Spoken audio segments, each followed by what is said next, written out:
Most Zimbabweans are already struggling to put food on the table. These women are grateful for any kind of assistance. Years of drought, rising inflation, and now coronavirus have seen food prices soar. Several families are now eating less. Many say they know not much will change until lockdown restrictions are eased or scrapped in early May. We know the virus is killing people, so we are waiting for that 2 weeks. And we are not doctors, we are not nurses, we are not whatever. So we are waiting for what? We're waiting for that 2 weeks to get finished. After it's finished, we will see what is going to happen next. The World Food Programme says half of Zimbabwe's population needs food aid.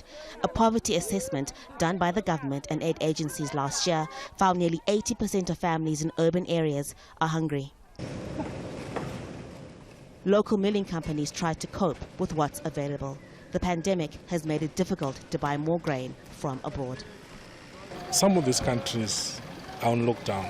It's not an export ban, but what it's simply done is that the infrastructure, the whole system of exporting is now ceased to operate.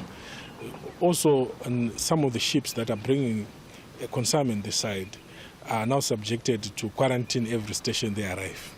So this has slowed down the importation of grain. 1 meter, Families in rural areas are also struggling. The rains have been erratic. Many haven't managed to grow much food.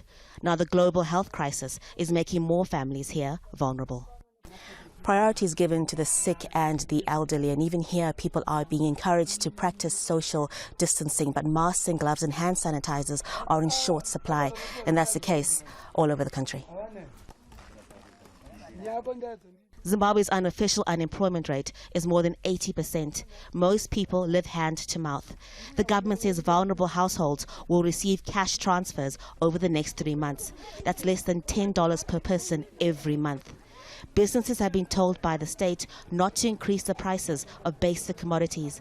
But in previous years, whenever an official price freeze was imposed, it led to panic buying, shortages, and even more frustration. Haru, Mutasa, Jazeera, Zimbabwe.